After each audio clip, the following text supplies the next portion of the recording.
Bismillahirrahmanirrahim. Assalamualaikum warahmatullahi wabarakatuh.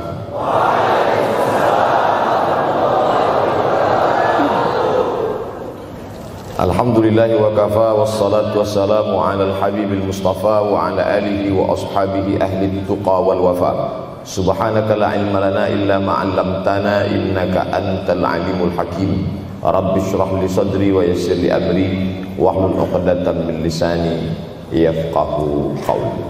Yang sama-sama kita hormati bapak-bapak wakil rektor, tidak dapat saya sebutkan satu persatu, ketua takmir masjid, hadirin hadirat jamaah fardu subuh, bil khusus adik-adik mahasiswa mahasiswi, insyaallah kita semua dimuliakan Allah Subhanahu wa taala. Man shallas subha fi jama'atin, siapa yang salat subuh berjamaah, faka'annama shallal laila kullah, dapat pahala seperti salat sepanjang malam. Berarti kita sudah salat sepanjang malam, tapi tetap besok malam tahajud. Jangan karena sudah sholat subuh berjamaah lalu tidak lagi tahajud, apalagi yang memang tak pernah tahajud, dan ini dijadikan alasan besok kalau ada orang membangunkan dia, bangun sholat tahajud. Man shallas subha fi jama'atin faka'annama shallal laila kullah. Man shallas subha fi jama'atin, siapa yang salat subuh berjamaah, kana fi zimmatillah. Dalam hadis yang lain, siapa yang salat subuh berjamaah, maka sampai petang sampai malam nanti dia akan mendapatkan zimmatillah, tanggungan. Makna tanggungan, dipelihara, dijaga Allah zahir dan batin. Kalaupun dia mati hari itu, matinya dalam istiqamah dan husnul khatimah. Tapi dalam hadis ini cuma 3 Ustaz. Idza haddatsa kadzaba, bicara dusta, wa idza wa'ada akhlafa, kalau berjanji ingkar, wa idza tumina khana, kalau diberi amanah berkhianat. Dalam hadis lain, kalau sudah terlihat orang salat subuh berjamaah, insyaallah diselamatkan dari nifaq, kemunafikan dalam hatinya. Munafik diambil dari 3 huruf nafaqa. Nafaq, panal, terowongan, 2 pintu, ada pintu masuk, ada pintu keluar, punya 2 wajah, berbeda zahir, berbeda batin. Tapi salah satu tanda adalah pada sholat subuh. Mudah-mudahan Allah menyelamatkan kita dari sifat munafik. Makanya perempuan-perempuan kalau mau dapat suami yang selamat dari munafik, inilah dia pasukan sholat subuh ini. Selesaikan aja dulu 8 semester.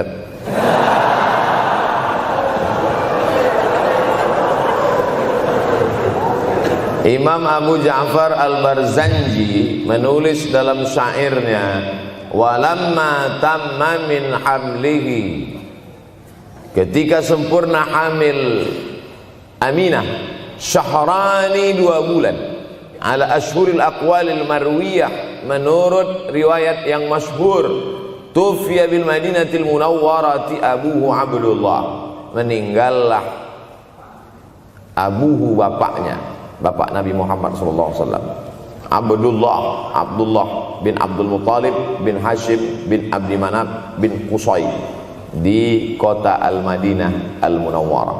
Ketika itu usia Nabi 2 bulan dalam kandungan. Setelah itu Nabi SAW pun lahir, dibesarkan dalam peluk cium kasih sayang Aminah. Lalu kemudian pada usia lebih kurang 4 tahun dibawa lagi ziarah ke makam ayahnya. Dan dalam perjalanan pulang dari ziarah itu meninggal pula Aminah. Apa pelajaran yang ingin diambil dari kematian ayah dan ibu Nabi ini? Banyak analisa sesuai dengan ilmu orang masing-masing.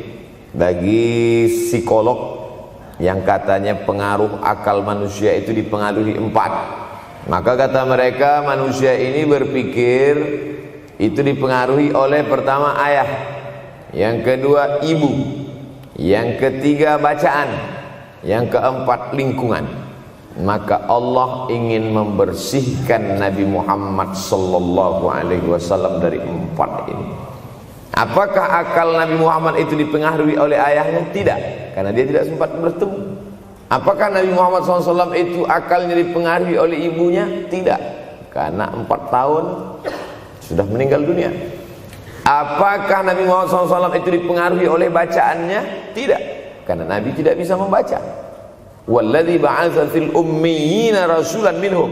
Allah yang mengutus dia kepada umat yang ummi, la yaktub wa la yaqra, tak menulis dan tidak membaca.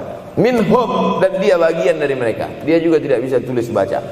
Apakah Nabi Muhammad SAW itu dipengaruhi oleh lingkungannya? Tidak, karena di lingkungannya zina begitu bebas, tipu muslihat, dan dia tetap dengan jati dirinya bergelar Al-Amin, orang yang paling amanah menurut para psikolog. Tapi ada analisa lain. Mengapa ayahnya meninggal ketika dia berusia 2 bulan dalam kandungan, dan belum sempat pula dia mendapatkan kasih sayang seorang ibu? Di situ pula dia meninggal dunia, ibunya saat dia berusia 4 tahun. Maka salah satu analisanya adalah Allah ingin menjaga Nabi Muhammad SAW tidak sempat durhaka pada ayah dan ibunya, karena orang yang durhaka tak layak menjadi rasul utusan Allah Subhanahu wa ta'ala. Makanya sehebat-hebatnya bapak Nabi Ibrahim bernama Azar. Apa kata Azar? Wa idh qala Ibrahimu li abihi Azara. Ingatlah ketika Ibrahim berkata kepada bapaknya Azar, atattakhidhu asnaman alihah. Mengapa engkau menjadikan berhala ini sebagai Tuhan, wahai bapakku Azar? Apa jawab Azar? La illam tantahi, kalau kau tidak berhenti menceramahi saya, la arjumannaka, aku lempar engkau pakai batu. Wahjurni maliya, tinggalkan aku untuk waktu yang sangat lama. Pergi sana, kata Azar. Apa jawab Nabi Ibrahim alaihissalam? Salamun alaika, selamat untukmu wahai ayahku Azar. Aku akan memohonkan astaghfirulaka rabbi, memohonkan ampun kepada Allah dosa-dosamu supaya diampunkan Allah. Innahu kana bi hafiyya, sesungguhnya Allah amat sangat sayang dan mengabulkan doa-doa. Nabi Ibrahim sempat bertemu dan tidak melawan, tapi Nabi Muhammad SAW beda dengan Nabi Ibrahim. Allah buat Ibrahim tidak melawan, tapi ayahnya menjadi durhaka kepada anak. Sedangkan Nabi Muhammad SAW dua-dua dan dijaga Allah Subhanahu wa ta'ala. Nabi Muhammad dijaga sehingga tidak sempat durhaka kepada Abdullah dan Aminah, dan Allah pula menjaga Abdullah, menjaga Aminah, sehingga tidak sempat menyakiti manusia yang paling mulia, Nabi besar Muhammad sallallahu alaihi wasallam. Saya tidak memilah-milih nabi-nabi, karena kita memang tidak boleh la nufarriqu baina ahadim mir rusulih. Kita tidak boleh membeda-bedakan antara satu nabi dengan nabi yang lain. Lalu yang membedakan itu siapa? Allah Subhanahu wa ta'ala. Dari cara panggilnya saja berbeda. Kalau Nabi Adam dipanggil Allah, ya Adam uskun anta wa zawjukal jannah. Nabi Yahya dipanggil Allah, ya Yahya khudhil kitaba biquwwah. Nabi Isa dipanggil Allah, ya Isa inni istafaituka 'alan nas. Tapi Nabi Muhammad SAW, Allah tidak pernah manggil dia ya Muhammad. Allah panggil dia dengan 2 sebutan. Pertama, ya ayyuhar rasulu balligh, wahai rasul. Dalam panggilannya yang lain, ya ayyuhan nabiyyu jahidil kuffar. Bukan kita yang membedakan, Allah yang membedakan cara panggilan untuk Muhammad sallallahu alaihi wasallam. Begitu juga dengan berdoa. Kalau Nabi Musa alaihissalam, dia yang berdoa, Rabbis shrahli sadri, lapangkan dadaku, wa yassirli amri, mudahkan urusanku. Tapi Nabi Muhammad tidak berdoa, Allah langsung memberi. Apa kata Allah? Alam nashrah laka sadrak. Apakah belum kulapangkan dadamu? Wa rafa'na laka dzikrak, kami angkat bebanmu. Allazi anqadha dhahrak, yang membebani pundakmu. Belum dia berdoa, sudah dikabulkan Allah, karena janji Allah kepada dia, wala saufa yu'tika rabbuka fatarda. Apapun yang kau mau, akan kuberi. Salah satu penyebab Allah memberi apa yang dimau sebelum meminta adalah kalau tidak pernah durhaka kepada orang tua. Oleh sebab itu judul yang diberikan kepada saya, Ustaz Abdul Somad, nanti tablik akbar di kampus Universitas Ahmad Dahlan. Apa temanya? Biasanya saya diberikan tema untuk anak-anak muda meraih masa depan bebas narkoba dan pacaran. Apa temanya untuk anak-anak muda?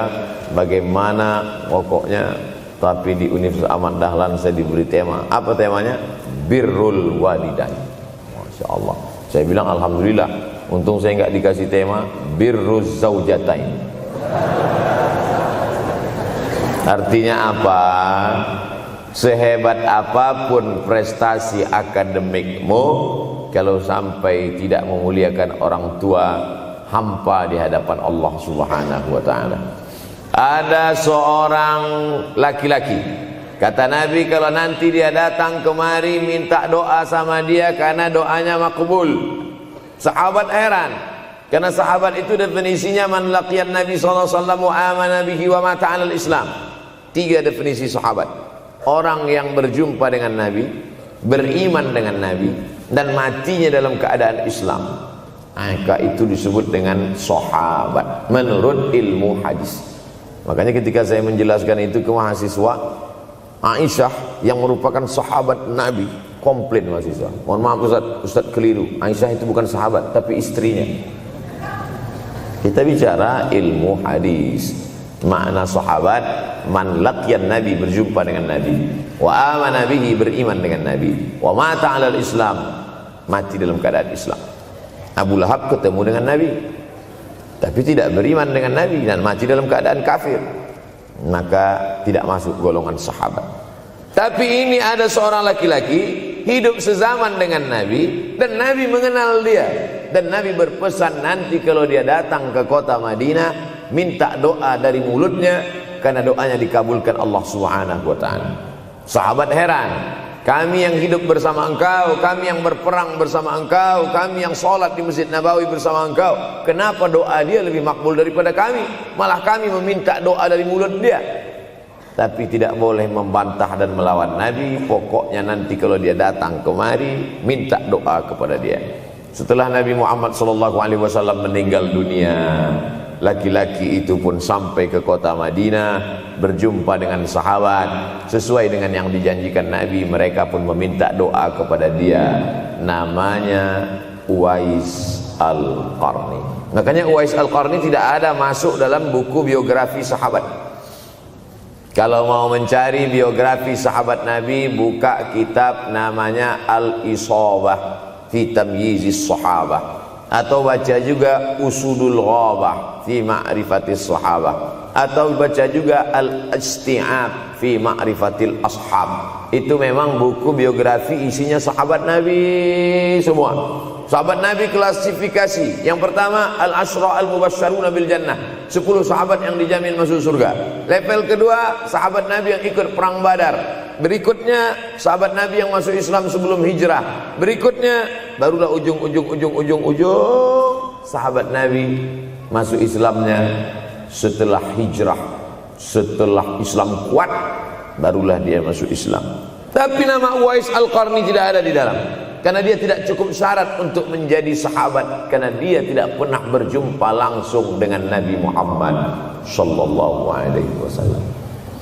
Tapi kenapa doanya makbul? Ternyata dia tidak berjumpa dengan Nabi bukan karena dengki, bukan karena musuh, bukan karena tidak beriman. Dia tidak jumpa dengan Nabi, salah satu sebabnya adalah karena dia menjaga ibunya di Yaman. Makkah di tengah, Yaman di bawah, Syam di atas, negeri Syam. Tak ada hubungan dengan negeri paman Syam. Syam di atas, Yaman di bawah, Makkah di tengah. Liila fi Quraisy, perjalanan orang Quraisy. Ila fihim rihlatash syita'i was-shaif, perjalanan syita musim dingin, shaif musim panas. Musim dingin mereka ke Yaman, musim panas mereka pergi ke negeri Syam. Kenapa dingin ke Yaman? Karena Yaman ini kalau musim dingin tidak terlampau dingin, salju tidak turun. Kalau pergi ke negeri Syam, salju turun. Palestina, Yordania, Suriah, Lebanon. Suriah, Lebanon ada salju. Maka musim panas Nabi pergi ke negeri Syam, karena kalau musim panas di Yaman panas sekali.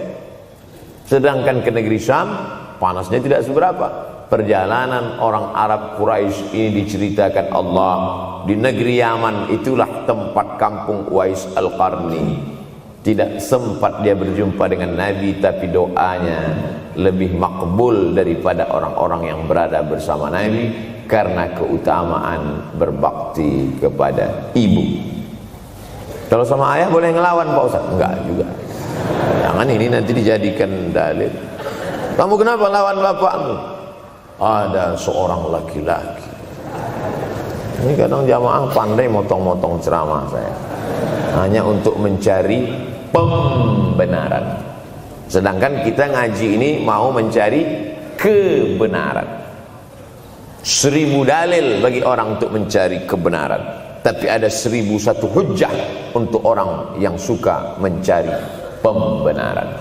Nah, jadi kalau saya bicara tentang ibu, sesungguhnya ayah sudah masuk. Karena tanpa ayah kita juga bukan apa-apa dan bukan siapa-siapa, walaupun jatah ayah sepertiga, sedangkan ibu lebih daripada itu. Man ahaqqun nas bi husni suhbati, siapa orang yang paling layak mendapatkan baktiku ya Rasulullah? Ummuka. Summa man, siapa lagi? Ummuka. Summa man, siapa lagi? Ummuka. Summa man, abuka. Itu yang menyusun itu Nabi SAW, bukan saya. Itu makanya ibumu, ibumu, ibumu, bapakmu. Kenapa Nabi 3 kali? Kenapa Nabi menyebut laki-laki 1 kali, perempuan 3 kali? Karena ibumu mengandung, ibumu melahirkan, ibumu menyusukan. Siapa yang mau dapat 3 kali? Coba yang 3 ini. Mengandung, melahirkan, menyusukan. 3 ini belum bisa dilakukan oleh laki-laki dimanapun. Adapun merubah wajah sudah bisa. Makanya ada lady boy, wajah lady, betis boy. Tapi untuk mengandung tidak bisa.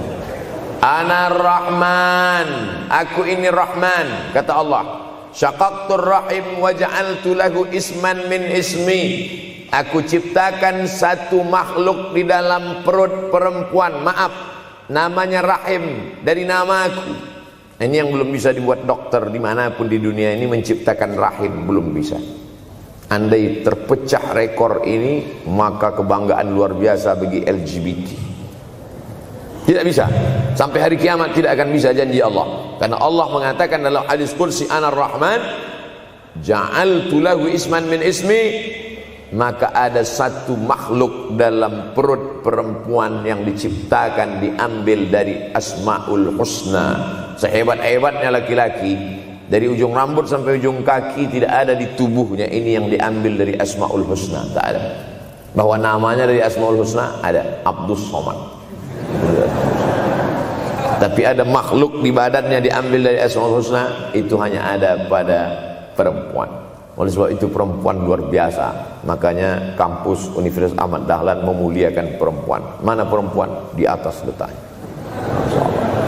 Makanya saya tidak terlalu berani mendongak ke atas. Begitu hebatnya perempuan. Perempuan adalah ibumu, perempuan adalah istrimu, perempuan adalah anakmu, perempuan adalah adikmu. Maka saat engkau memuliakan perempuan, engkau sedang memuliakan 4 aspek dari kehidupan. Ketika Nabi Muhammad SAW diutus Allah ke atas muka bumi ini, salah satunya adalah mengajarkan manusia bagaimana menempatkan pada posisinya. Posisi dia adalah tempat kita menumpang. Ketika ada seorang laki-laki yang sudah sukses diwawancarai, siapa orang yang paling berjasa dalam hidup Anda? Dulu waktu saya merantau ke Yogyakarta, belum ada apa-apa, saya sempat numpang di rumah dia selama 4 bulan. Kata seorang artis dalam sebuah wawancara, Begitu bangganya dia berkata, itulah orang paling berjasa kepada saya karena saya sempat numpang di rumahnya 4 bulan. Tapi ada yang dia lupa, bukan rumahnya yang kau tumpang, bukan ruang tamunya yang kau diami, sempat numpang di perutnya 9 bulan 10 hari. Tak pernah kau sebut. Angkat tangan yang tidak menumpang di rahim, langsung dari planet Mars langsung kemari. Enggak ada. Mr. Bean yang kita semua sehebat apapun pernah menumpang di perutnya. Oleh sebab itu makanya dosa yang paling mengerikan adalah kalau ada orang jual sabu-sabu, peminum khamar, di dunianya bahagia, happy, senang. Itu Ustaz, pengedar narkoba, hidupnya aman, adem, ayam, tentram. Di akhirat azabnya baru diberikan Allah Subhanahu wa taala. Ada orang yang pelakor senior, tapi hidupnya di dunia senang-senang saja. Di akhirat nanti azabnya ditunda. Namanya istidraj. Istidraj diambil dari kata daraja, tertunda. Azab yang tertunda. Sudah jadi judul sinetron. Azab yang tertunda. Tapi ada satu perbuatan dosa yang pasti di dunia dirasakan. Apa itu? Durhaka pada orang tua. Orang yang durhaka pada orang tua, di dunia dia tetap dapat, di akhirat dapat sekali lagi. Itu janji Rasulullah SAW. Lama hidup banyak dirasa, jauh berjalan banyak dilihat, lama jadi ustadz banyak yang curhat. Maka tidak satu dua itu saya lihat dalam kehidupan. Hebat, rezeki banyak melimpah ruah, tapi jauh dari kebahagiaan. Apa sebab? Janji Rasulullah SAW. Orang yang durhaka pada orang tua di dunia sudah dapat, di akhirat dapat lagi. Dapat. Di mana letak keadilan Allah? Kenapa di dunia sudah dapat, di akhirat dapat lagi? Yang di dunia itu baru DP-nya, di akhirat baru kau rasakan cash. Oleh sebab itu jangan pernah melawan pada orang tua. Jangan pernah melawan. Apapun kata dia, jurus menghadapi orang tua ini tidak banyak, 3 saja. Kalau dia marah-marah, kalau dia cerewet, kalau dia ngamuk-ngamuk, pertama diam. Pulang kampung marah dia. Saya bolak-balik kirim uang belanja, kenapa kamu IP-nya 2,0? Diam. Yang kedua, diam. Yang ketiga, diam. Kalau belum bisa membahagiakan, jangan susahkan dia. Kalau belum bisa menunjukkan prestasi, jangan susahkan hatinya. Jangan sampai belum ketemu dengan wajah kita pun dia sudah susah hati. Baru nama kita muncul di HP-nya, kumat darah tingginya. Bunyi handphone dia lihat nama kita di situ, langsung berubah detak jantung. Karena ternyata bukan nama kita di situ dia buat. Siapa? Troublemaker. Oleh sebab itu jangan susahkan orang tua. Saya tidak ujuk-ujuk langsung jadi ustadz. Saya sempat jadi mahasiswa terlama di dunia. Saya kuliah di Mesir tahun 1998 sampai 2002. 4 September 1998 menginjakkan kaki di Kairo. November pulang tahun 2002. Tidak pernah sekalipun saya menyusahkan orang tua saya. Tak pernah saya minta uang pada mereka. Sampai almarhumah emak saya bertanya, kau makan apa di sana? Makan nasi, saya bilang. Dari mana dapat uang? Beasiswa saya cukup, mak. 162 pon. 50 untuk makan, 50 untuk rumah, tinggal 62. 20 dibagi lagi untuk ongkos, 20 untuk buku, 20 disimpan, mana tahu demam sakit gak ada uang. Sampai pulang. Sampai akhirnya dia kasih tanya, gimana caranya ngirim uang supaya nanti di akhirat kalau Allah bertanya, pernah gak ngirim uang? Pernah. Ya, saya tak mau menyusahkan. Saya menganggap kalau nanti saya minta hatinya susah, Kalau nanti saya banyak minta, saya tak bisa balas, maka saya bukan berarti mengajak adik-adik tidak minta uang. Saya paham, tak semuanya dapat beasiswa. Artinya minta, cuman kalau minta ya pulang nanti sampaikan ke orang tua, saya sudah dengar ceramah Ustaz Somad, maka saya tidak minta lagi, Mas. Tidak.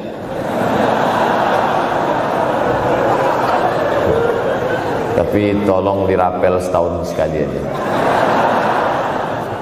Kalau mau merasakan bagaimana sayang mereka, coba hilangkan sayangnya itu agak 1 bulan, 2 bulan, 3 bulan, itu baru terasa. Karena sifat manusia ini kalau sudah tidak ada baru terasa. Judul lagu Roma. Kalau dia masih ada di depan mata kita, masih dekat dengan kita, kita merasa dia biasa-biasa saja. Tapi kalau dia sudah tidak lagi ada, itu barulah. Oleh sebab itu coba kalau mau merasakan, kasih tahu dia, Papa, Mama, untuk biaya kuliah saya 1 semester ini tolong jangan kasih dulu. Saya mau jual koran dulu. Saya mau kerja di Dorsmir dulu. Saya mau kerja loper dulu. Saya mau susah-susah dulu. Seketika saat kita tahu susahnya itu, tetes peluh keringat, air mata, di situ loh baru kita tahu, oh ternyata perjuangan mereka ini luar biasa. Saya tidak bicara ceramah saja, tapi dalam kehidupan saya pribadi dulu saya laksanakan, saya pernah buat, saya pernah kerjakan. Tapi tidak saya rencanakan itu, saya harus begini, tidak. Memang bagian dari takdir hidup. Mungkin tidak minta uang itu karena jauh ke Mesir. Kalau seandainya dekat, sering juga minta. Nah, memang dikondisikan saya untuk terbang jauh ke Mesir, lalu kemudian setelah jauh itu tidak meminta, tapi kemudian setelah pulang berjumpa, sempat bersama orang tua. Bulan Maret 2019 kemarin baru meninggal dunia ketika saya sedang ceramah di Madura, Pulau Madura, diundang oleh sahabat saya, kakak kelas di Mesir dulu, Dr. Fauzi Tijani. Dan pagi itu rencananya mau ziarah ke makam Kiai Khalil di Pulau Madura. Begitu mau ziarah langsung dapat SMS, segera pulang karena orang tua meninggal dunia. Akhirnya saya langsung ke airport Surabaya dan langsung pulang. Sebelum malam sudah tiba pemakaman. Artinya apa? Penyesalan panjang, kenapa tidak mencium tangan orang tua, kenapa tidak. Karena saya pikir masih lama ya. Ini satu kekeliruan. Di mana-mana selalu saya sampaikan, jangan pernah berpikir usianya masih lama walaupun dia sehat. Karena sehat walafiat, tidak ada kurang satu apapun. Masih lama. Ternyata apa yang terjadi? Berangkat hari Sabtu, hari Ahad tausiah, hari Senin pagi, tanpa sebab, tanpa penyakit. Oleh sebab itu kalau masih hidup orang tuamu di rumah, pulang. Tapi jangan ini jadikan alasan. Besok enggak masuk kelas, gimana? Pulang semua.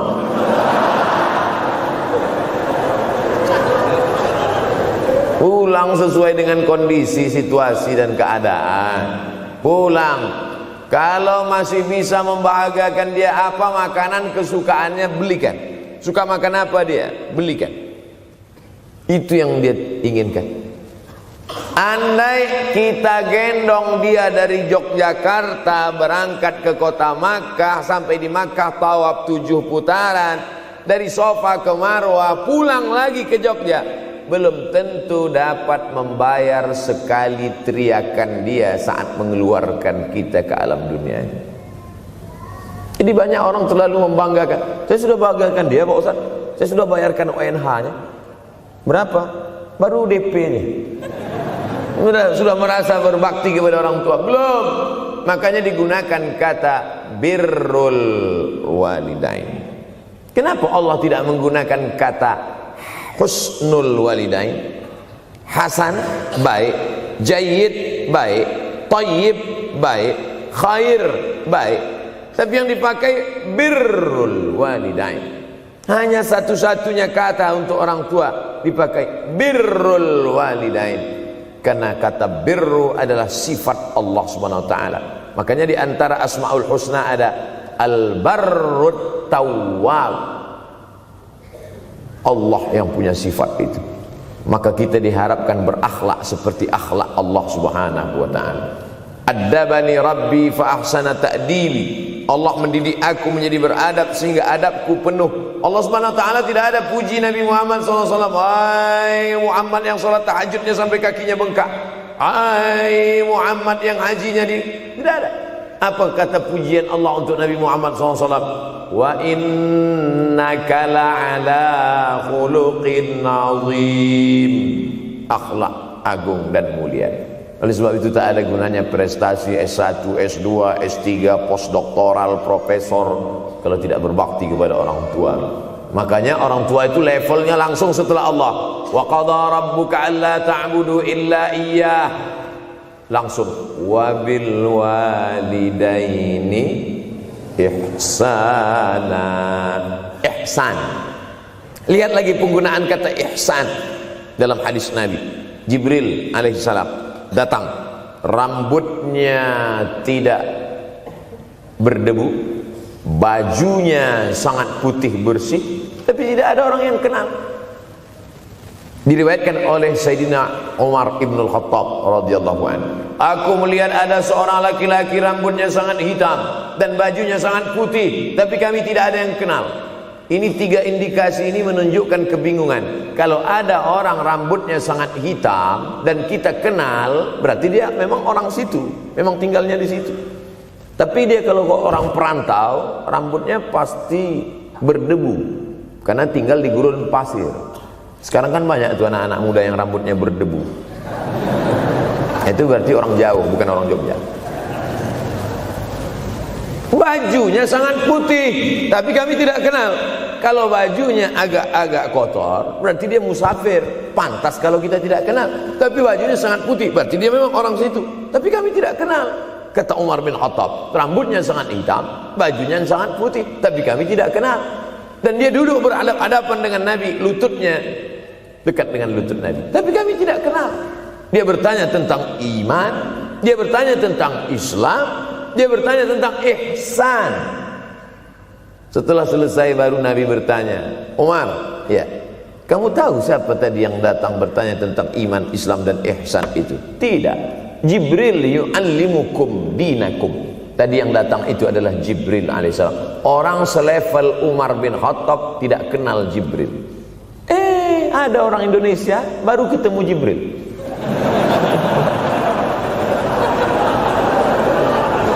Umar bin Khattab kalau lewat di suatu jalan, kalau Umar bin Khattab lewat jalan Sudirman, maka setan lari ke jalan lain. Ini ada orang satu perjalanan sama setan, ngaku kenal dengan Jibril alaihissalam. Makanya kalau baca hadis, satu hadis, tapi analisa dari hadis itu banyak sekali. Umar tidak kenal dengan Jibril kecuali setelah Nabi Muhammad SAW yang bercerita mengenalkan. Dari mana Nabi tahu? Nabi dapat wahyu dari Allah Subhanahu wa ta'ala. Tapi ada analisa lain. Apa maknanya?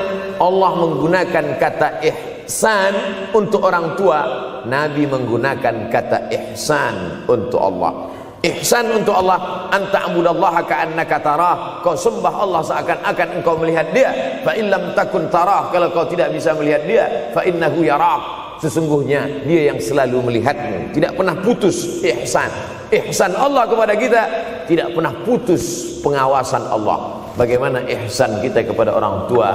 Tak pernah putus bakti walaupun dia sudah meninggal dunia. Makanya kita tetap membaca walaupun dia sudah masuk liang lahat, jam 2 malam bangun, Rabbil firli wali walidayya warhamhuma kama rabbayani shaghira. Ada seorang sahabat Nabi namanya Sa'ad. Sa'ad sudah jadi bahasa Indonesia. Banyak juga orang Indonesia laki-laki sifat Sa'ad. Orangnya Sa'id, artinya bahagia. Sa'adah, kebahagiaan. Jenenge sapa? Sa'adah. Itu dari bahasa Arab. Sa'adatun, bahagia. Datanglah seorang laki-laki bernama Sa'ad menjumpai Nabi sallallahu alaihi wasallam. Ya Rasulullah, wahai Rasulullah, ummi matat, ibu saya sudah meninggal dunia. Afa atasaddaqu anha, kalau saya bersedekah kira-kira pahalanya sampai apa tidak untuk almarhumah ibu saya? Kata Nabi, tasaddaq, silakan engkau bersedekah. Ayu sadaqatu afdal, sedekah apa yang paling afdal? Saqiyul ma, memberi air minum. Memberi air minum, niatkan untuk almarhum almarhumah, kata Nabi, tasaddaq, silakan sedekah. Langsung tanpa pikir panjang, apa kata Sa'ad? Idzan ahfiru bi'ran, kalau begitu saya gali sumur sekarang juga, sumurnya saya wakafkan dengan niat almarhumah. Oleh sebab itu, yang orang tuanya sudah meninggal dunia, pulang dari sini jangan gali sumur, cukup telepon, assalamualaikum, sumur bor. Cari pondok pesantren yang kesulitan air, pergi ke kaki-kaki gunung, orang mencari air, satu jerigen mikul 5 km jalan.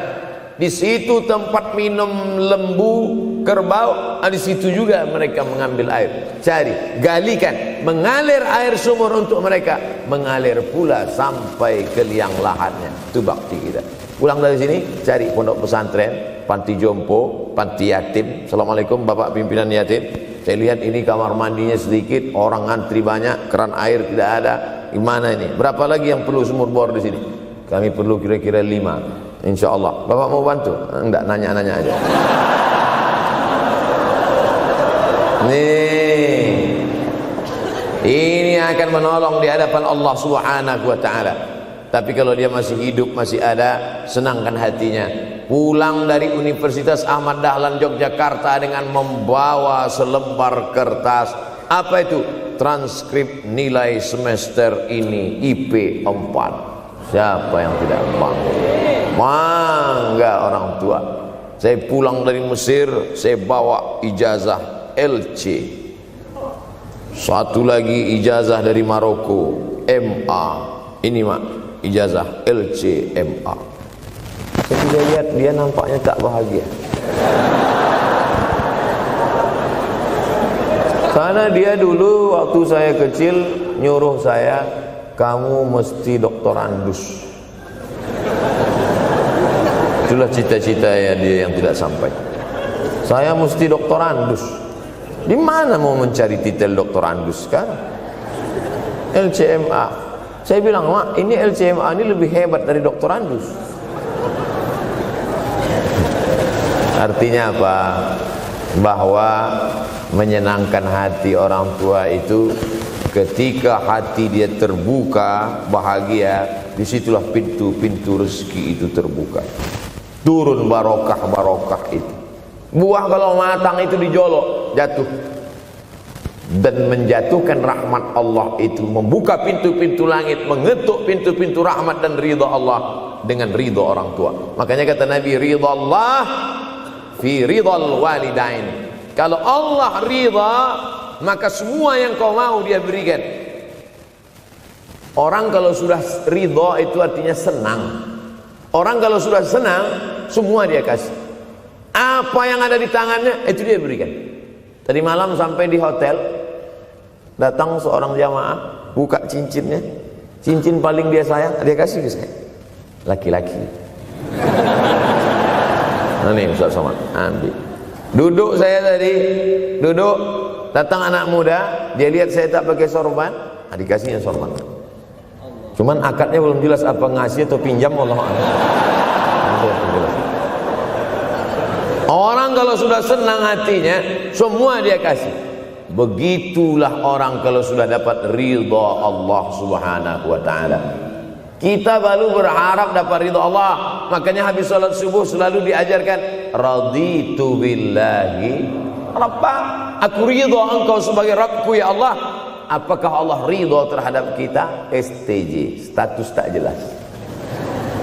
Cara mendapatkan ridha Allah, pancing dengan ridha orang tua. Senangkan hatinya, terbuka pintu rezeki. Makanya sulit hidup kita, sempit. Dari kerut kening kita udah kelihatan. Kenapa?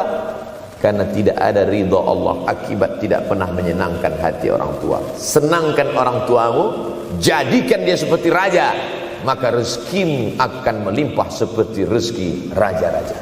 Bukan hadis Nabi, dapat saya dari grup WhatsApp. Senangkan saja hatinya, apa yang dia mau beri, tapi dengan cara yang halal. Nah, ini harus dalam kurung syarat dan ketentuan berlaku. Jangan gara-gara ceramah ini nanti pulang kalian ke rumah, papa, mama, ini ada mobil, ini ada rumah, ini berangkat pergi haji. Wow, orang tua senang, 2 bulan masuk KPK. Innallaha thayyibun, Allah maha suci, la yaqbalu illa thayyiban. Allah tidak menerima kecuali yang suci-suci saja. Wa anfiqu, berinfaklah. Wa anfiqu, bersedekahlah. Wa anfiqu, berwakaflah. Wa anfiqu, berzakatlah. Min thayyibat, yang baik-baik. Yang tidak baik tidak diterima Allah Subhanahu wa taala. Kamu lagi ngapain? Nyuci. Lagi ngapain? Nyuci. Pakai air apa? Air kencing.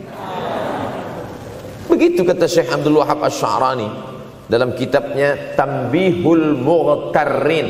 Tanbih, peringatan. Mughtarrin, pada orang yang tertipu, menyangka sedang berbuat baik padahal sebenarnya tidak baik. Itu yang disindir Allah dalam Al-Quran. Wa yahsabuna annahum yuhsinuna sun'a.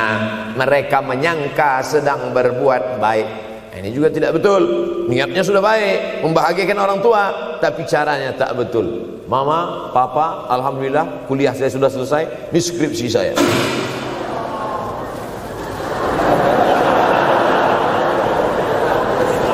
Masya Allah.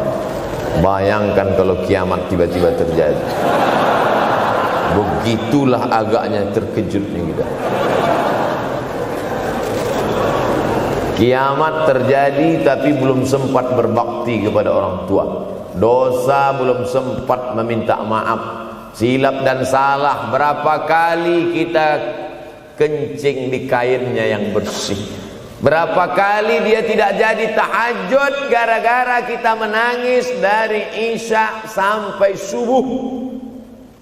Pakai pengawet nangisnya.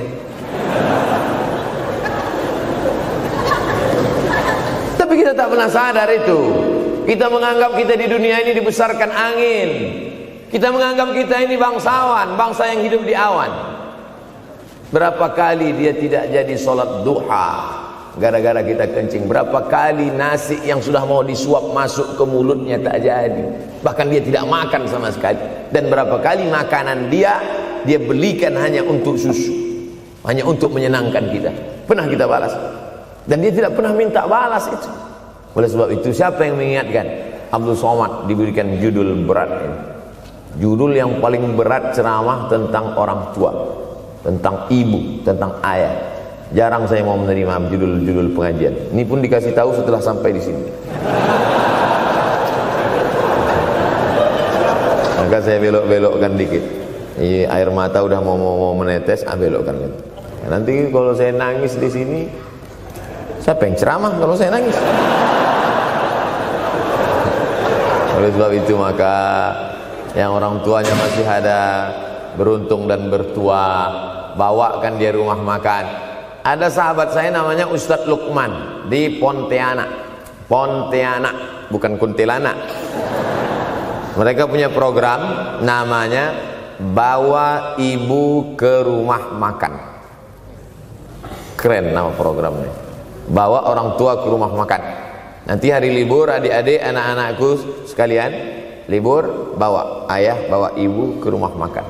Ketika Ustadz Lukman cerita itu ke saya, Ustadz Somad, kita punya program baru nih. Apa nama programnya Ustadz? Bawa ibu ke rumah makan. Alhamdulillah Ustadz Lukman, seluruh rumah makan di Pekanbaru tempat tinggal saya itu, semua sudah saya bawa emak almarhumah saya.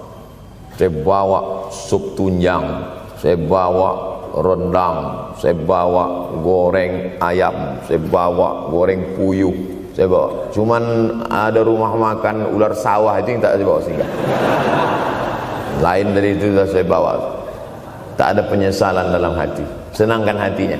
Apa pakaian yang dia suka? Orang tua itu tidak minta yang besar, asal ada saja. Pulang dari Yogyakarta sampai ke rumah, ini tadi ada nampak sedikit tanda terkenang, kalau banyak makan sendiri. Ketika dia senang melihat itu, bahagia hatinya, nampak senyum di tepi bibirnya, pada saat itulah rahmat Allah terbuka. Pada saat itulah ridha Allah datang. Mengapa sulit mencari pekerjaan? Mengapa payah mencari penghidupan? Salah satu yang mempersempit ridha Allah itu adalah karena tidak berbakti kepada orang tua.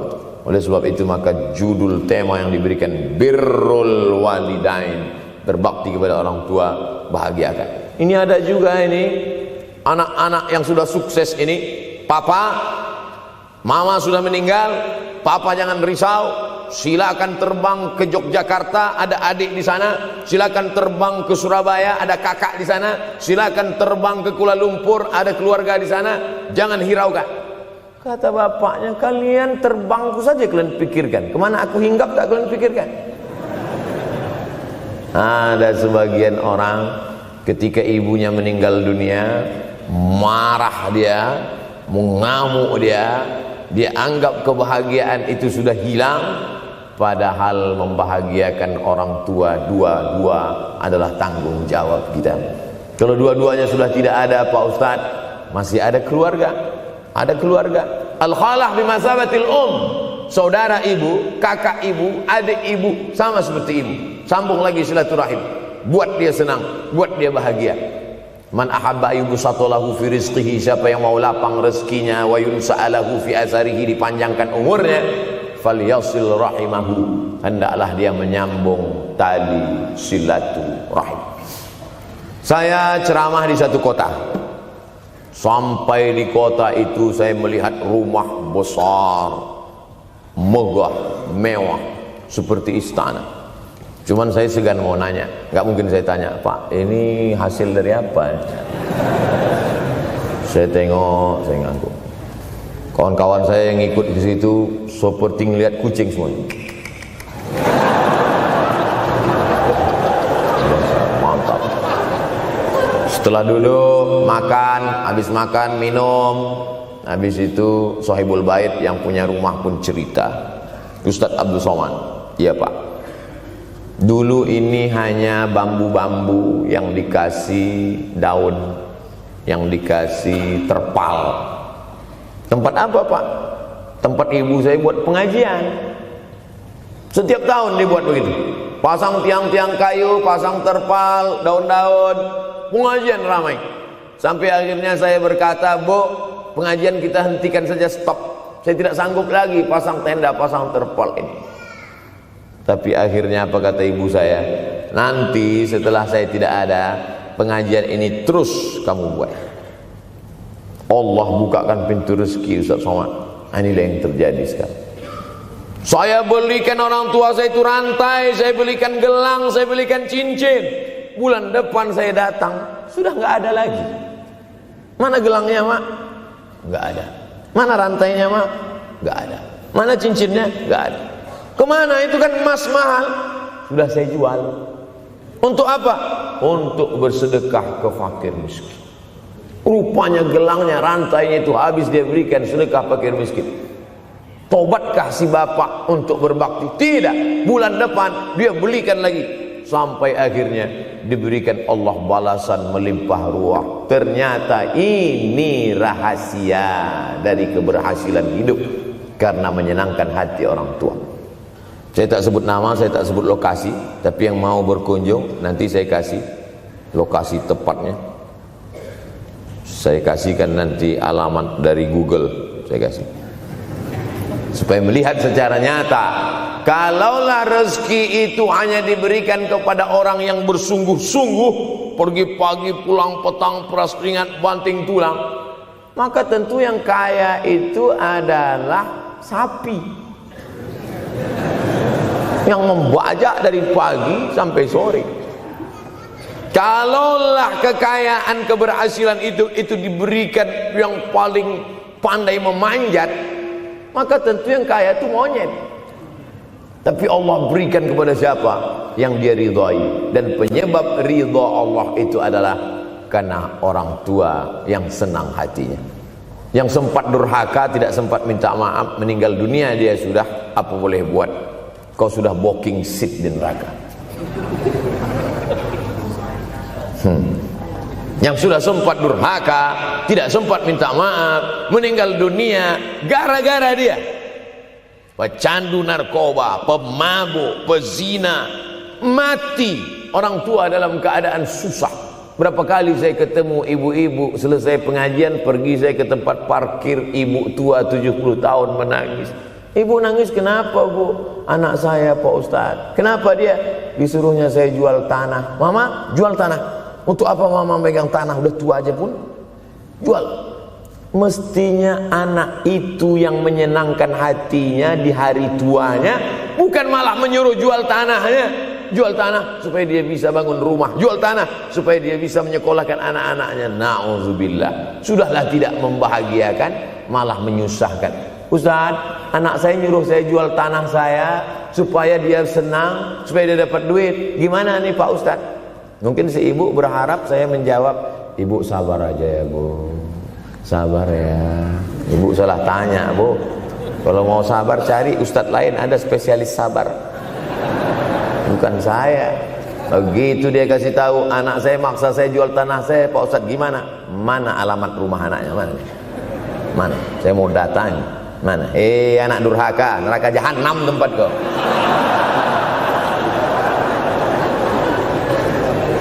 Tak mau dia ngasih alamat. Rupanya dia takut nanti anak saya malah marah sama saya, Pak Ustadz. Saya kasihan. Mudah-mudahan Allah berikan kekuatan pada ibu. Tapi cerita ini bukan satu dua contoh kasus. Ternyata zaman sanggup memperkarakan pengadilan hanya karena sebatang pohon kayu. Atau cuma saya yang dapat berita aja? Adik-adik ada juga dapat kiriman itu. Sanggup memperkarakan sebatang pohon kayu. Padahal kalau kau jual semua kebunmu itu, belum tentu dapat menebus. Datang seorang laki-laki mengadu kepada Nabi Muhammad SAW. Ya Rasulullah, ini bapak saya ini kurang ajar sekali. Bapaknya kurang ajar.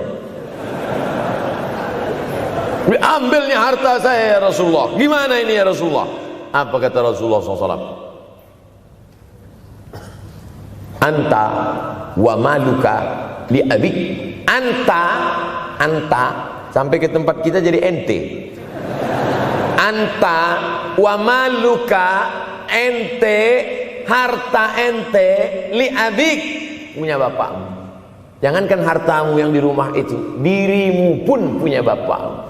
Nabi membela, seolah-olah Nabi berkata, apa yang diambil itu belum ada apa-apanya dibandingkan melepuh kulitnya untuk memberikan engkau sesuap makanan yang halalan thayyibah. Orang yang durhaka pada orang tuanya, insya Allah anaknya juga akan durhaka kepada dia. Oleh sebab itu maka jangan pernah durhaka. Kalau sempat durhaka lalu kemudian meninggal dunia dia Pak Ustadz, sudah meninggal pun tetap masih bisa berbakti.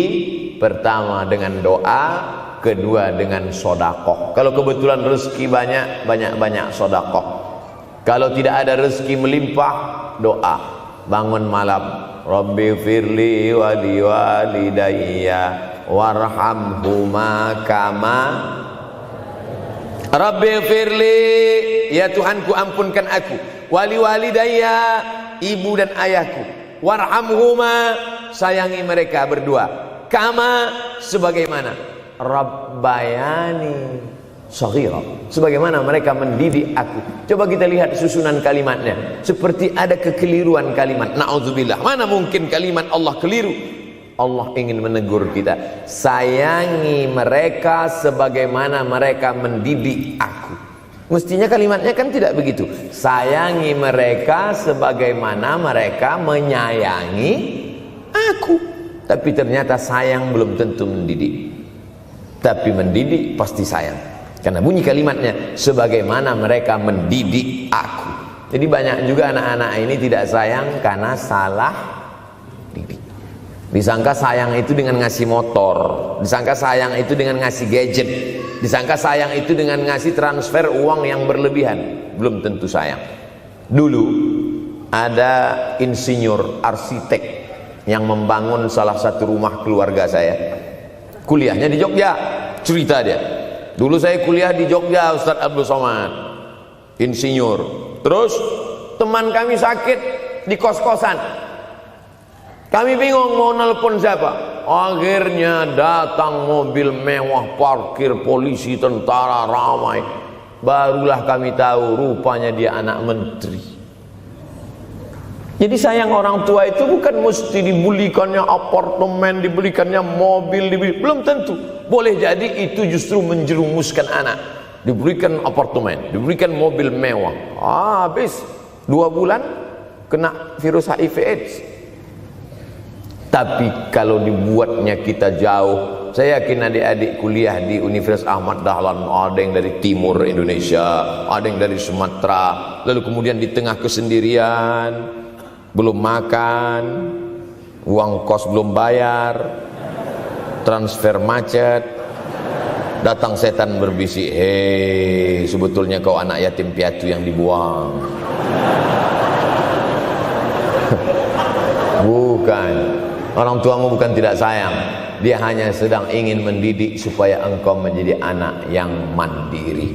Maka nanti kalau sedang duduk termenung gitu, tiba-tiba datang bisikan, pergilah cari jembatan, terjunlah. Maka saat itu katakan dalam hatimu, lawan, hei setan. Orang tuaku sayang kepadaku, dia hanya ingin supaya aku mandiri. Ada orang tua yang salah didik kepada anak-anak, sampai mengikat tali sepatu pun anak tidak pandai. Baru mau mengikat tali sepatu, sudah diikatkan. Baru mau makan, sudah disuapkan. Akhirnya anak tidak punya keberanian untuk hidup. Harta dia punya, uang dia punya, materi dia ada, satu yang dia tidak punya, tidak ada mental. Tapi anak-anak, adik-adik Universitas Ahmad Dahlan adalah orang yang punya keberanian untuk hidup. Betul? Yang di hadapan saya ini, siapa yang tidak punya keberanian hidup? Ini yang jam 5:30 masih belum hidup lagi. Ada ini tidak punya keberanian untuk hidup, hidupnya terlambat. Tapi mahasiswa Universitas Ahmad Dahlan punya keberanian untuk hidup. Bahkan mungkin dia lebih dulu hidup daripada saya. Lebih dulu bangun dia tadi. Alhamdulillahillazi ahyana ba'da ma amatana wa ilaihil nusyur. Tengok jam. Oh, rupanya masih jam 1, tidur lagi. Saudara yang dimuliakan Allah Subhanahu wa taala. Maka my life, my adventure, hidup saya adalah petualangan saya. Ini yang mau kita harapkan, berani menghadapi tantangan. Ada orang yang menganggap hidup ini ya simpel-simpel aja lah Pak Ustadz. Tapi ada orang ingin hidup ini penuh dengan perjuangan. Sama seperti makanan. Ada orang simpel aja, nasi, kecap, telur rebus, dah cukup.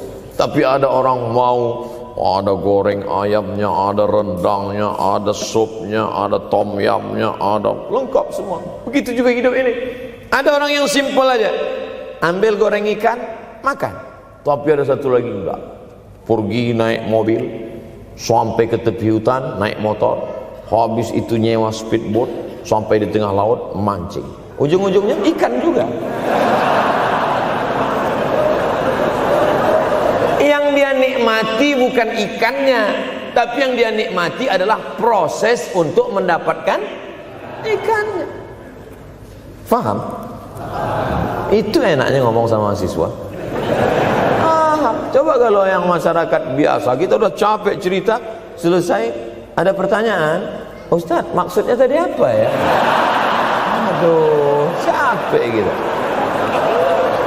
Saya terus terang kalau ceramah di depan mahasiswa ini bangkit semangat saya lagi. Ini sekarang rasa-rasa umur 24. Tapi begitu nanti sudah mulai agak jauh dari mahasiswa, balik 42 lagi. Nah, makanya saya senang kalau diundang ke kampus-kampus. Saya kalau di Jogja diundang di kampus terus, walaupun nggak semua nerima.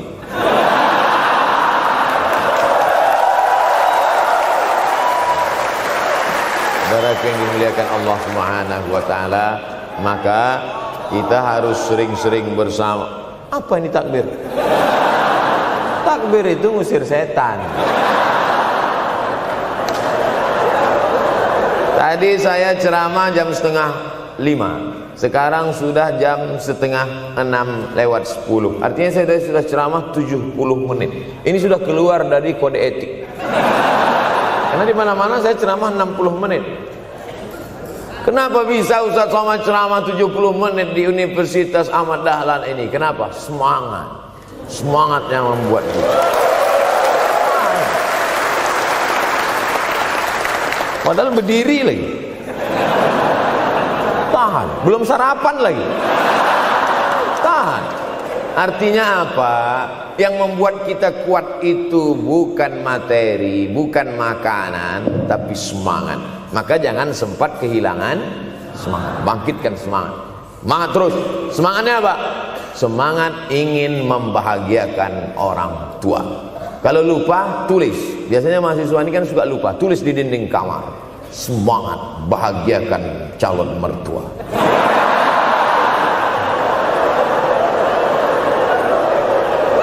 Nanti teman kos-kosan datang ngelihat, loh, kata Ustaz Somad kan orang tua, kenapa ente buat mertua?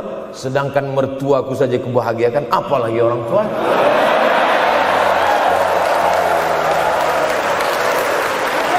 Begitu hebatnya. Cuman kadangnya kita hanya mendapat ini hanya di sinetron-sinetron saja.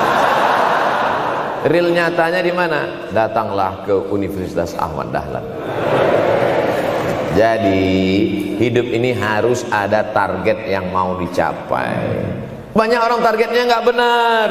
Saya ingin menjadi orang yang punya kepribadian, Pak Ustadz, rumah pribadi, mobil pribadi. Target bahagiakan orang tua. Gaji pertama kalau kerja nanti umroh. Oh, gitu. Doakan. Nanti kalau aku kerja, insya Allah gaji pertama nanti memberangkatkan umroh.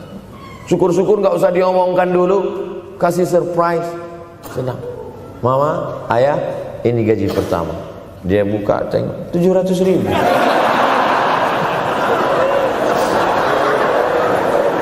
Menangis dia menerima gaji pertama itu, bukan karena harunya sikit. Begitu dia buka amplop, oh kok setitik dong. Haru dia.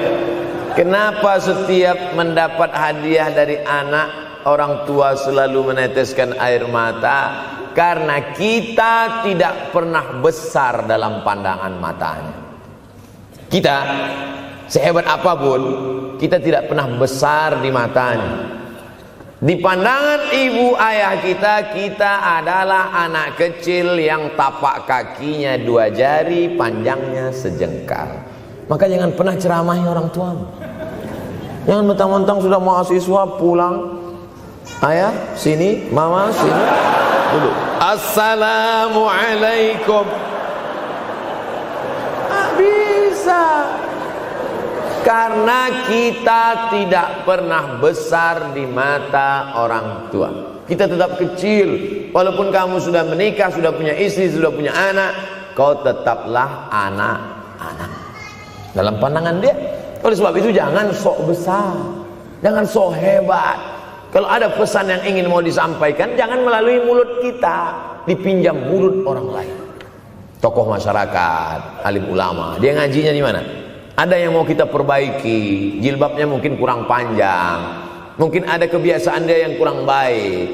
Sementara kita udah ngaji, sudah belajar di Universitas Ahmad Dahlan, sudah terpelajar, membuat dia mau menjadi orang baik. Tidak mesti dari mulut kita, pinjam mulut orang lain. Assalamualaikum Pak Kades, pinjam mulut Pak Kades sebentar. Pak Kades, ayah saya kan orangnya baik sama Pak Kades. Iya, nanti kalau saya ngomong dia nggak dengar.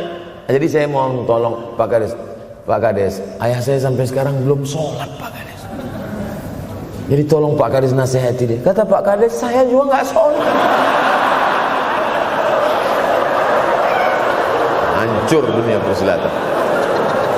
Oleh sebab itu senangkan Ini banyak anak-anak yang udah ngaji, yang sudah aktivis masjid, merasa ingin orang tuanya baik, dia sendiri menceramahi, nggak ketemu, nggak connect dia. Ayah sini, orang yang tidak sholat neraka jahanam tempatnya. Sakit hatinya, meleleh air matanya. Sekali kau buat air matanya menetes, maka kau akan berenang dalam kesengsaraan. Jangan pernah buat dia menangis. Kalau dia nangis haru Pak Ustadz, nggak apa-apa. Cuman kita kan sulit membedakan mana air mata haru, mana air mata sedih. Sama-sama bentuknya air mata. Makanya ada ungkapan, jangan menangis air mata buaya. Kenapa selalu kalau disebut air mata buaya? Karena memang buaya menangis bukan karena sedih, tapi karena kekenyangan. Buaya kalau habis makan orang, keringat, buaya itu tidak ada pori-porinya. Kita kalau berkeringat kan keluar pori-pori, ini keluar air. Buaya nggak ada. Satu-satunya tempat air keluar, nah itulah. Makanya menangis buaya, keluar air mata buaya. Maka jangan sampai kita nangis karena kekenyangan. Haru dia melihat pemberian kita. Di saat itu menetes air matanya, berdoa, dia memanjatkan doa, mengetuk pintu-pintu langit, terbuka. Masya Allah.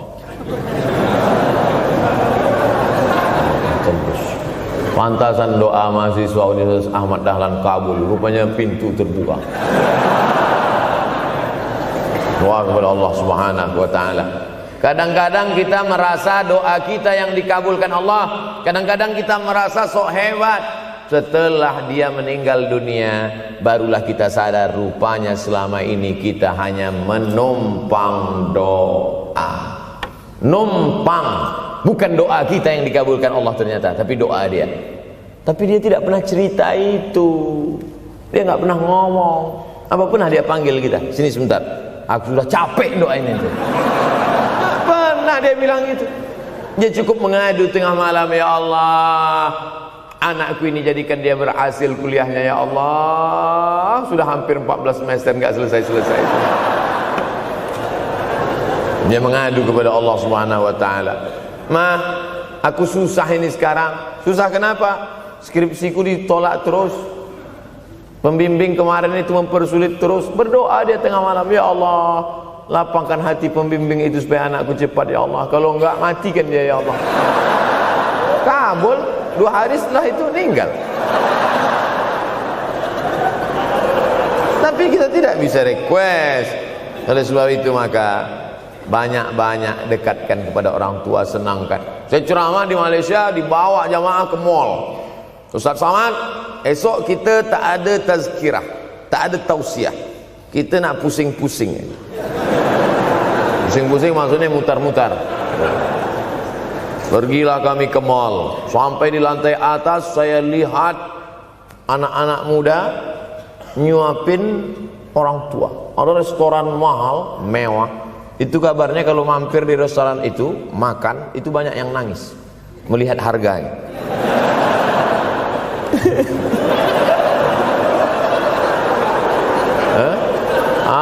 Ada saya lihat anak-anak muda yang ganteng-ganteng, perempuan yang cantik-cantik menyuap orang tua. Orang tua yang sudah tak berambut, sudah perempuan tak berambut lagi, rontok saking tuanya, kulit sudah keriput. Duduk, didorong pakai kursi roda, dibawa ke mall, sampai di situ diberikan restoran tercanggih, termahal, dia sendiri yang menyuapkan makanan. Ternyata bagi saudara-saudara kita Tionghoa, salah satu mengundang berkah menyenangkan orang tua. Itu keyakinan mereka. Kok kenapa ente kasih makan? Ya oke lah. Ajaran kita mengajarkan tapi kita tak amalkan.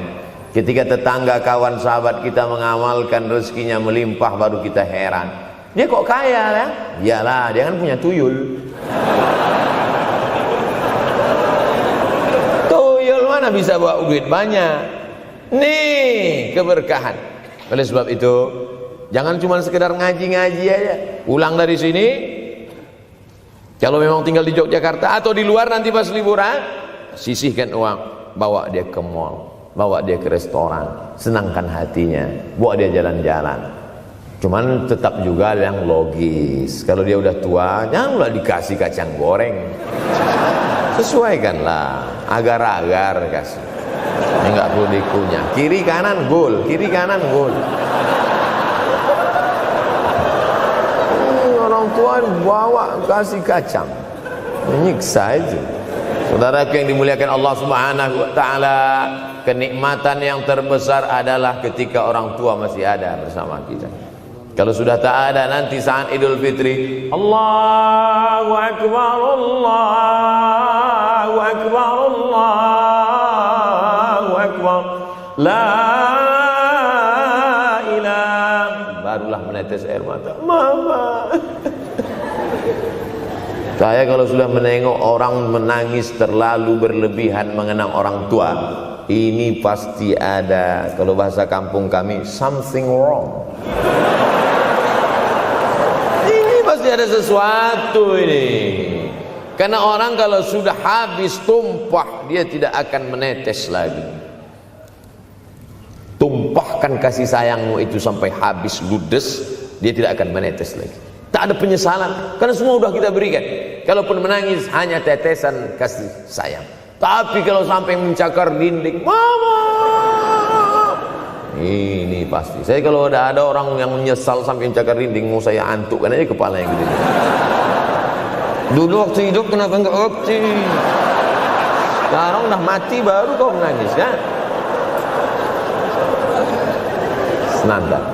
Nah, tapi tentu sesuai kemampuan kita, karena kata Allah, la yukallifullahu nafsan illa usaha. Allah tidak membebani orang lebih dari semestinya. Ustaz ceramah sampai jam berapa ini? Sampai jam 6 insyaallah. Saya mau lengkapkan. Jam kita sama tuh. Oh, sama. Jam 6. Jam 6 maka saya ceramah 90 menit nanti di Universitas Ahmad Dahlan.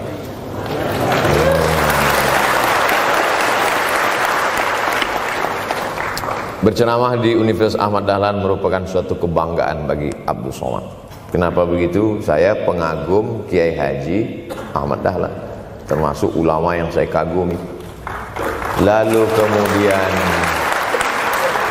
apa kekaguman di antara kekaguman Ustadz terhadap Kiai Haji Ahmad Dahlan? Beliau punya keberanian untuk melawan arus TBC, tahayul, bid'ah, coerafat. Dia berani melawan itu. Dan akhirnya, dan beliau tidak membangun ketokohan. Tidak yang dibangkitkan itu Ahmad Dahlannya, tapi yang dibangkitkan itu metodenya. Yang dibangun itu relnya. Sehingga nanti kalau kereta apinya lapuk, tetap akan ada kereta api baru yang lewat di rel ini. Ini yang dibangun. Dan akhirnya sampai hari ini saya sedang berada di hadapan kereta api yang baru. Ada Thomas.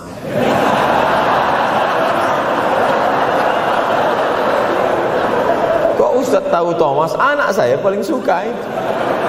Satu koper kereta. Artinya apa? Bangun rel, maka akan ada lokomotif baru. Dunia boleh berganti, zaman boleh berubah. Idza waqa'an ala ahadikumul qiyamah, kalau kamu sudah mau mati, wa fi yadihi fasilah, di tanganmu ada bibit korma. Sudah mau mati, di tangan ada bibit korma. Apa yang kita lakukan? Ada sebagian orang kalau sudah mau mati, ya wes gua aja lah.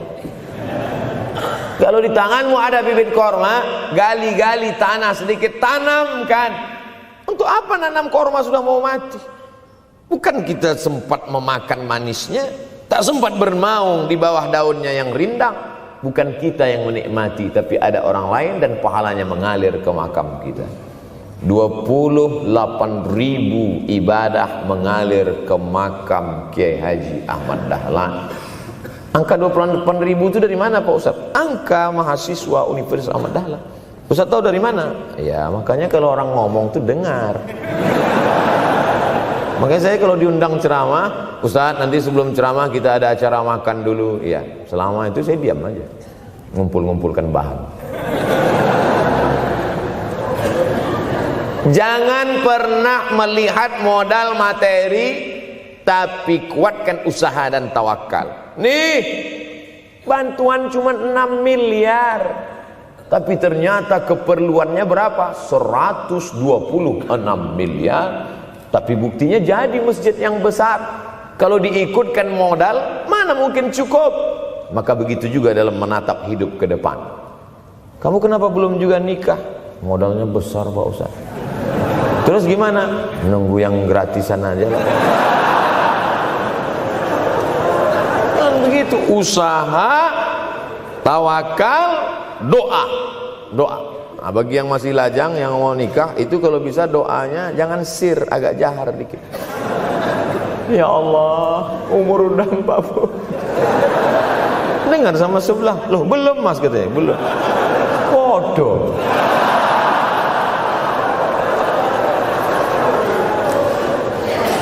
Kira-kira rezeki itu Allah yang ngatur atau kita yang ngatur? Allah. Makanya di antara Asmaul Husna Ar-Razzaq, yang maha memberi rezeki. Kalau Allah yang mengatur, mungkinkah Allah menyia-nyiakan kita? Tidak. Cicak di dinding, semua tahu, karena dari kecil kita memang sudah diajari lagu cicak. Cicak, cicak di dinding. Ada nggak pernah yang dinyanyikan lagu kadal? Ada. Kenapa mesti cicak? Coba tanya ibu kita yang dulu nyanyikan. Mama, kenapa cicak, Ma? Karena kalau buaya terlalu gede, nak. Kenapa cicak? Dia sedang mengajarkan kita bagaimana cicak dengan segenap kelemahannya. Cicak itu binatang yang lemah, hidupnya aja sungsang. Kita selalu berlawanan dengan cicak. Yang kata kita di atas, kata cicak di bawah. Tapi makanan cicak luar biasa. Apa makanan cicak? Helikopter, nyamuk. Cicak tidak bisa menggunakan tangannya, karena kalau dia pakai tangannya jatuh. Kadang pakai 4 aja jatuh. Selalu kan kejadian eksiden cicak jatuh. Cicak tidak pernah gunakan tangannya untuk makan, karena dia harus berpegang kuat. Apa yang dia pakai? Lidahnya. Lidahnya dia pakai. Nyamuk yang dia makan. Helikopter. Habis dimakan oleh cicak. Siapa yang paling hebat? Nyamuk. Makanannya darah. Nyamuk masih keluarga Dracula. Tapi Allah SWT mau mengajarkan jangan putus asa, gunakan potensimu, apapun yang terjadi gunakan. Ini sekarang banyak anak-anak muda nih kehilangan semangat. Kalau engkau kehilangan beras masih bisa hidup 3 bulan. Kalau engkau kehilangan air masih bisa hidup 3 hari. Tapi kalau kau kehilangan semangat, kau hanya hidup 3 detik. Tik, tik, tik, mati. Oleh sebab itu jangan sampai kehilangan semangat. Bahasa kitanya putus asa. Sampai dingin tuh lontong. Bukan karena ceramah terlalu lama, bukan. Sampai dingin itu sarapan pagi gara-gara mahasiswa. Ente kenapa? Galau Ustaz. SMS nggak dibalas, telepon nggak diangkat.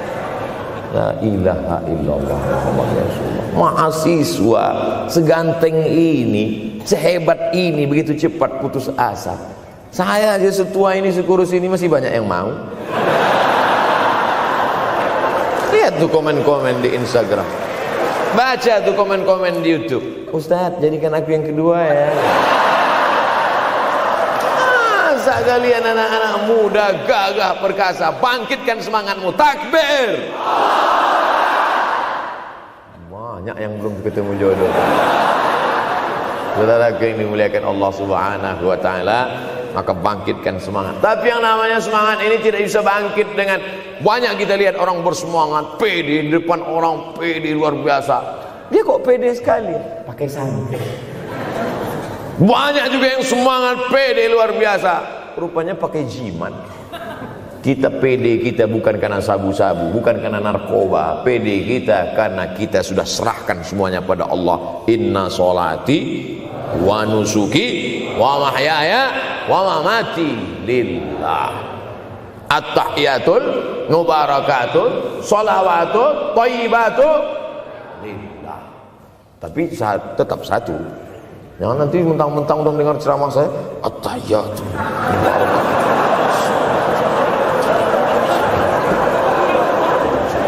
Dalam hati saya, ini bukan punyaku ya Allah, ini semuanya punya Engkau, punya Engkau. Berhasil kalian, sukses kalian, punya apartemen, punya kondominium, punya mobil. Datang teman nanya, hebat ente ya, kaya sekarang ya. La haula wala quwata illa billah. Tapi ngomongnya setelah berhasil. La haula wala quwata itu setelah berhasil atau sebelum? Setelah semua dipuji orang, hebat ente sekarang ya. La haula wala quwwata, bukan punya saya, punya Allah. Tapi sekarang banyak orang salah. Ente kok enggak kerja? La haula.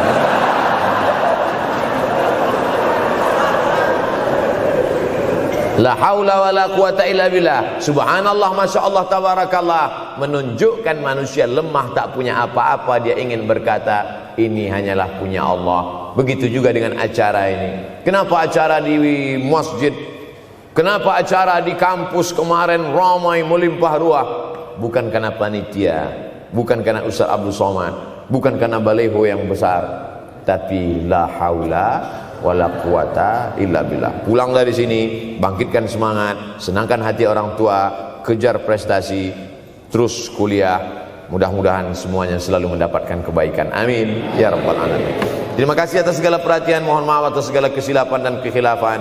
Abdul Somad, hamba Allah yang fakir, mohon maaf. Berpisah kita di tempat ini, tapi kita tak pernah putus dalam persahabatan, karena kita selalu bersama, jauh di tempat, dekat di doa. Terima kasih. Wassalamualaikum warahmatullahi wabarakatuh.